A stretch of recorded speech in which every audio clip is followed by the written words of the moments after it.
Saudi Cup, and welcome to another episode here for the FunGetPod Mindful Media and Communication. And today we're talking about the future, or the not gonna happen future, or the challenges to the people preserving. We're talking about the last generation. If you don't know what the last generation is or who it is, the last generation is an organization, conglomerate. No, it's protesters these days. They say they're part of the last generation, so it's usually young protesters, right? Like Gen Z, younger. They say we're the last generation that can make a change. We're the last generation that can impact the world in a way that the world will survive. If we don't do anything, if we don't change anything, there won't be any other generations after us. Okay, so that's the last generation. And well, they're taking the demonstrating, protesting, and so on, and their disruptions to a whole new level. Right? You might have seen them gluing themselves to streets. This happens in Germany a lot, for example, where I'm from. But you've seen them like throwing paint in museums at the Mona Lisa. They tried at least, and things like that. So that's the last generation, okay? And well, the thing is, while I see and I support lots of, I had a different episode, like you support lots of student protests and so on. But the thing, like, I mean, nothing says like we need to save the planet like protests that make everybody want to stay indoors and get away from the shouting and yelling and screaming. So I think it's just a communication thing for the last generation, right? And then when they say that old people like us don't get it, right? It's a great communication strategy to, like, I mean, what is this communication supposed to lead to? Like, do you want to alienate the demographic that controls the world right now, right? Millennials still mostly in control, boomers, whatever, but millennials are probably the highest percentage of people in charge anywhere right now, right? So you're gonna scream and yell and alienate like the people in charge of everything by insulting them and by like telling them, oh, you don't get it. But then who's going to support you in making the change? And so that's why I totally support the idea of the last generation that they say, hey, if you don't change things now, it's too late. Fully behind that. But the way in which they communicate that, as someone who's in communication, I think there could be better ways to do that. Okay? And I brought some theories, as I always do in this podcast, to just highlight like what's happening and maybe what they could be doing and why it might not be working as well. Okay. So one of the things, example, right? I just bring the example from Germany right now, but it happens everywhere, right? Especially in Europe a lot. So people glue themselves onto the streets, onto the roads, so that then the traffic has to stop, and then it's like a whole thing, and they have to cut them out off the street or whatever. And the other day, they just glued themselves on like a tarmac at the airport. Like, I don't know how they even got on the tarmac, right? So then the airport was shut down for 2 hours or whatever. And that the only thing that leads to is like people getting angry. Like I'm coming late for work, so I have to work longer. My boss is going to be mad, and things like this. So it affects people that can't change anything. It affects the wrong people, so to speak. And if you like make my life harder, it's less likely for me to support you, right? So I would understand if you feel like gluing yourself to whatever is the right thing to do. I would understand if you would glue yourself to the parliament, for example, because that's where the politicians are. If you just glue yourself to a random road in the hopes of like them raising awareness, it's like all you do is getting hate, right? So that's why I'm like suggesting there should be different communication strategies or like different gluing strategies. But let me break it down. Okay, so one theory I brought for you today, 1 out of 5 again, so let's start with number 1, is the diffusion of innovations strategy or theory, okay? So this theory explains that like new ideas and technologies, they spread throughout cultures, okay? So if you want to apply this, in this case, that helps us to understand how the message of this last generation can be adopted by like wider audiences. Okay, so there are different stages of adopting things. Okay, they're like innovators, there are like the ones that make something new, they're early adopters that get on board early on. Then they're like early majority, then, oh yeah, it's kind of cool, let's jump on it, let's use it. Then there's the late majority, like, okay, it seems to be like a big thing now, so we all use it. And then it's the laggards, the ones that are the very last ones to adopt it, okay? And there are different barriers, of course, at each stage of like adoption. Yeah, to make an example of in technology, AI, for example, right? So there are the innovators, OpenAI, and so on. The ChatGPT creators, they're like the innovators and people jumping on it right away. Then the early adopters are the ones that say, like me, for example, at uni, we have to be like, okay, that's interesting. Let's try. Let's change. Let's do some research and so on. Yeah, early adopters. Then the early majority is saying like, oh yeah, it's kind of cool. I want to write my homework with it. I'm going to sign up. I'm going to use it. The late majority is going to be like, oh, okay, it's going to help me for work. Millions of people use it. Let me use it too. And then the laggards are the ones that say like, AI, I don't want to use it. And then eventually they might have to come around because there's no other way anymore. Okay. And there are different barriers at each stage, right? And that also applies to the message of the last generation. They're the ones that jump on it right away. They're like, yeah, we got to save the world right now. Well, by any means necessary. And then there are ones that say like, yeah, okay, I support you. Okay, yeah, no, I can agree with that. Let's do it. They're the ones that say like, let me see if others joining. Okay, if others, they're all joining, I might join too. And then they're the ones that might lag behind.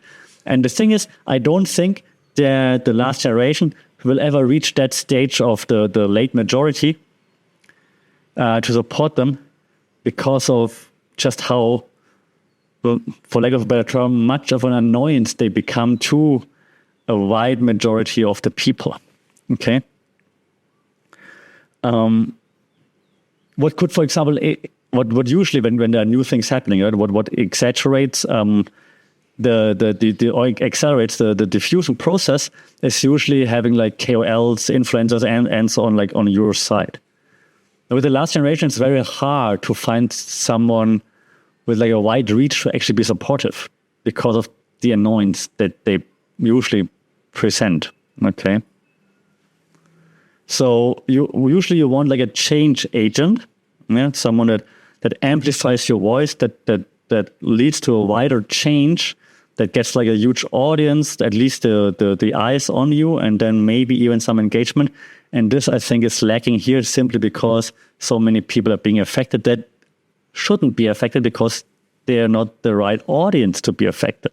Okay, so I think the diffusion of innovation, you can see like I'm forcing the connection a little bit here, but I hope you see what I'm saying, that I think there could be a smarter way to approach that, because then you could use several change agents, how we call it, in order to reach a wider audience and in order to gather more support for your cause. Okay. The second theory I brought today, we discussed it in the last one where I talked about the student protests, if you listen to that one, is called social identity theory. Okay. So the social identity theory explores how individuals and individuals' identities are shaped by the group that they belong to. Okay. So you're a member of a certain in-group. We talked about this many times. In-groups, like the group that you belong to. Out-group, the group that you don't belong to. That's why the name. So the in-group that you belong to shapes your identity, right? You're part of like the Arsenal fan club. I'm sorry. For example. Okay. So now those generational identities that we have in different generations, right? Gen Z, the last generation, millennials, boomers, and so on. So those generational identities, they also influence the reception of the protests of the last generation, for example. So what I'm saying is that, for example, in this case, the in-group, youth activists, for example, they are like fighting, like it's the in-group versus the out-group. Out-group might then now be the older generations, like millennials and up, for example, right? Maybe even Gen Z and up already, okay? So now this clash between those different groups is happening, and of course there's certain dynamics to it. And this also affects the communication strategies. And like I said earlier, alienating such a big group millennials upwards, Gen Z maybe even already, because they're also the workforce upwards, right? Might not the best communication strategy to actually achieve what you want to achieve. Just shouting that we're right, we need to change something to save the world, yes. But how are we going to go about it to change it? You cannot just say change it now. Unfortunately, that is not how it works. And you cannot force it. And the older generations know that. And that's why they're clashing with the younger generation in this case. Right? And of course, there are different frames again, like framing theory. We lead into like the next theory already. There are different frames to it, the way you frame messages. The young generation, the protesters that glue themselves to whatever, the last generation, they're saying, hey, if we don't change now, that's the frame. It's never going to change. It's going to be too late. The world is lost. Yes. All the older generations, and I of course generalize right now, there's still like a huge difference between like the millennial generation that, for example, sees the need to change, but says, hey, yes, we see the need that we have to change something. We can't just not do it the way you want to do it. We cannot just stop everything right away. We need to find a way to turn the ship around while still producing, keeping the economy afloat and whatnot. Okay? And then there are the older ones, maybe boomers, and so on, they say like, no, we've been doing this forever. We're not going to change now. Things like that, right? So that there is still a huge discrepancy between like the older generations themselves. But for like, to make this understandable right now, let's keep it young versus old, okay? And the framing. So the framing then means the young generation says, hey, it's going to be too late if you don't change anything, if you don't stop now and change now. And then the older generation just says like, yeah, but look at the different frame here. If we stop everything now, how are we going to keep the economy afloat? How are we going to keep the jobs? How are we going to like have social security and so on? We cannot stop everything right away. We need to keep living. We need to keep making like our lives affordable, earn money, keep jobs, and so on. All right. So that's a different frame. Again, framing theory. We talked about this like many times.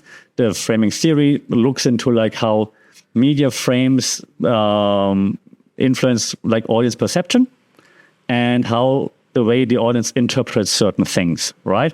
So now I showed you those two different frames, the last generation frame and then the older people frame. Why do I point at myself and I say the older people frame? And this, of course, influences also then how the people that see all those protests, how they support the last generation or how they are not supporting them, right? Mostly biggest supporters of the last generation are, according to statistics, younger people. Of course, there are older people that also support them, but it's mostly younger people. Okay? So that's because of this different framing in messaging. Okay?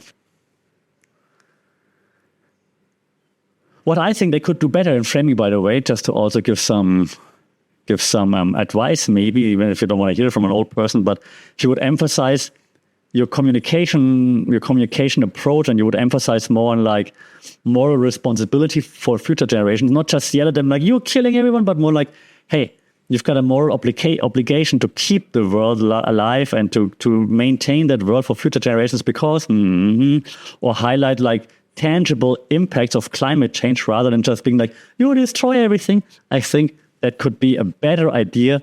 Rather than what I just said, rather than just yelling, screaming, and gluing yourself to the streets and preventing random normal people from going to work, unfortunately. Okay.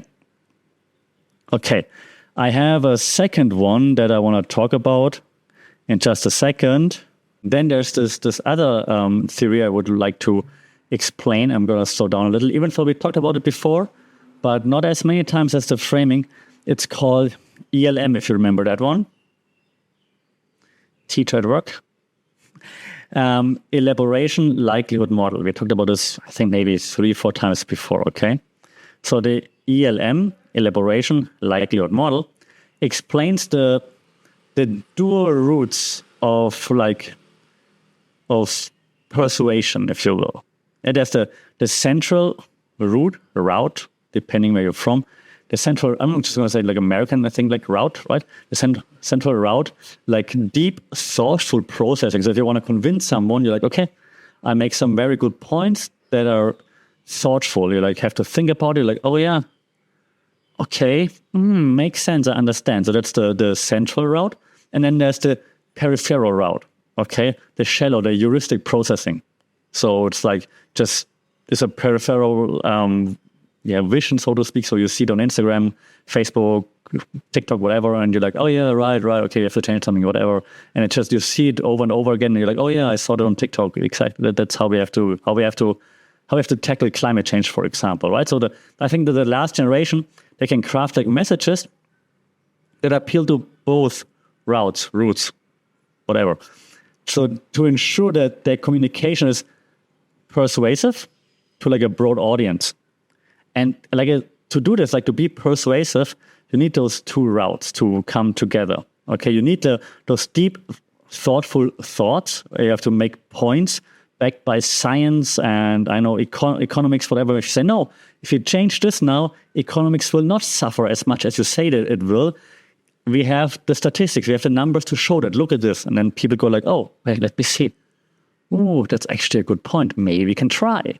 Okay, but you also need the peripheral, like, look at this, be aware, look at this, climate change, look at this, you also need that, right? So those two routes need to come together, okay? Route, because Google Maps says route 2, route. So, okay, it has to come together, okay? So, and when in this case also, emotional appeals are very important in particular, the peripheral route, okay? When it comes to then the central route, of course, credibility is very important, okay? And what's always important is message repetition in order to enhance persuasion. You know the cultivation theory that we talked about on this podcast many times. So if you repeat the message, you try to cultivate the understanding within the target audience, okay? Doesn't mean you to repeat the same word, like word by word, but the same overall messaging, like story, so to speak. Okay? All right. Last theory of the day. New one, I think, for this podcast. I think so. Is the inoculation theory. Okay? So this theory suggests that exposing people to a weakened version of an argument can strengthen the resistance to said argument. So if you have an argument, you don't make a strong point, it's like a weakened version, like just like climate change is bad. Then the resistance to that argument is going to be increased. Like, yeah, but why? Make a good point. You didn't give me a single good point yet. So why should I trust you? Why should I believe you? Okay? So I think that activists, they could preemptively address counter-arguments and criticism. Yeah, if they would make stronger cases and not just yell, climate change is bad, which I don't deny, but I'm just saying, like, don't just yell, ABC is bad. If you make stronger arguments, yeah, together with the theory I just mentioned before, to give me something to think about, the audience something to think about, then your argument is better, stronger, and the resistance to it is not as high. Okay, so that's like just some communication advice here. Yeah, we call this the inoculation theory. So try to address counter arguments by making a strong argument rather than just this weak, like this is bad. Okay, and you also want to prepare the audience for oppositional messages. Yeah, so that's second part of the inoculation theory, and reinforce the core message to make sure that your audience that supports you builds resilience against misinformation. As an example, I'm not saying this is correct, but as an example, right? Stick with climate change right now. So you would say, okay, we have climate change, we need to stop climate change. If we don't stop climate change, the world's going to end, blah, blah, and so on, right? Okay. The counter argument now would be that, for example, climate change has always been there. Like we can see statistics over the last thousands of years, the climate always went up and down and up and down. You've heard it on Joe Rogan before. So then you would have the counter argument ready, or would you have the facts to check that counter argument ready and say, yeah, they're going to say this, but we also have statistics that show that while this is true, that the temperature went up and down over the last thousands of years. It never went up by that much. And that's why we have to worry, for example, right? So you try to build resilience against the counter arguments, which could be misinformation, for example. Okay, so that's the inoculation theory. This also can, of course, be abused. So don't do that. Don't abuse the inoculation theory. Don't be like, whatever you hear out there is going to be wrong. Only what we say is right. Hopefully an audience will not follow you blindly, whoever you are, right? Hopefully the audience will never follow you blindly. I hope. Remember if you have like access to a large audience with great power, you know it. Okay, so please do remember that. Okay, last thing for today's podcast episode, just a word on disruptive tactics, because that's clearly what the last generation is living on, right? They use like those highly disruptive tactics, such as like gluing themselves to the ground, throwing paint at whatever, like artist work, pictures, and so on. And this, of course, as I said during the whole podcast now, can alienate potential supporters. And of course, those actions draw media attentions. And I know that's why they're doing it. And I know that media attention is crucial for the success of demonstrations, protests, and so on. But they do bring a huge risk to be perceived as extreme or unreasonable by broad audiences, especially by older generations, right? So those tactics, they could be reframed if you're not as thoughtless with doing them. If it would be more thoughtful, if you would not just throw random paint at random pictures, for example, but if it would actually have a meaning. If you don't glue yourself to a random road so that Joe Schmo is an hour, 2 hours late for work and then gets into trouble with his boss, but you glue yourself to the parliament. I didn't say you have to do it, by the way. I'm not saying do it. I'm just saying, like, if you would reframe it a little, yeah, and would it make it easier to understand why you're doing it, not only for the clicks and the media attention, which you're clearly doing it for, then you would probably gather more sympathy, more support from also the older generations. There's always this balance that needs to be struck between shock value and constructive dialogue. And right now, the last generation is putting all the efforts and all their success into like shock value, not into constructive dialogue, which cannot lead to success. It never happened like, oh yeah, wow, you shocked us so much. You're so disruptive. Let's listen to you. Never, ever happened, ever. So find that balance, yeah, and then you get people to come to the table. No one's ever just going to be backing up like, yeah, okay, you glued yourself to so many roads now. Yeah, let's change. No, okay? You got all the attention for a long, long time now. It already turned into like negative attention, by the way, for a big audience. So find a way to come to the table to have like some dialogue, okay? Because if you have dialogue, then you can make changes. There are no changes without dialogue. Unfortunately, there are no changes without dialogue, especially in a democracy. And if you're not in a democracy, you would definitely not be gluing yourself anywhere, by the way. That's only possible in a democracy. So find a way to make a change. Don't go down like on a ship, like, yeah, I tried something, and nothing worked out. But hey, I glued myself somewhere and got like 1 million views on my TikTok reel. Awesome. Did it lead to anything? No. Less views on your TikTok, but maybe more dialogue and actual change. I know it sounds like an old person, but I just want to see you succeed. That's my 2 cents, okay? Let me know what you think about like all those protests. Last generation, do they annoy you? Do you understand them? Do you say, no, don't listen to that old guy here. Like, do your thing, keep gluing, keep throwing paint. We're totally behind you because we need to change something, and clearly, otherwise nothing changes. Let me know what you think. Like, I'm happy to discuss, happy to hear like different takes on that. If you have any takes, social media at funkitpod, email funkitpod@gmail.com, or just a comment and a review on Spotify, Apple Podcasts, wherever you listen would be very, very helpful, very much appreciated. If you do that, I don't have to glue myself in front of your house. Until then, stay safe, take care, be careful when you protest. Until then, sawadee ka.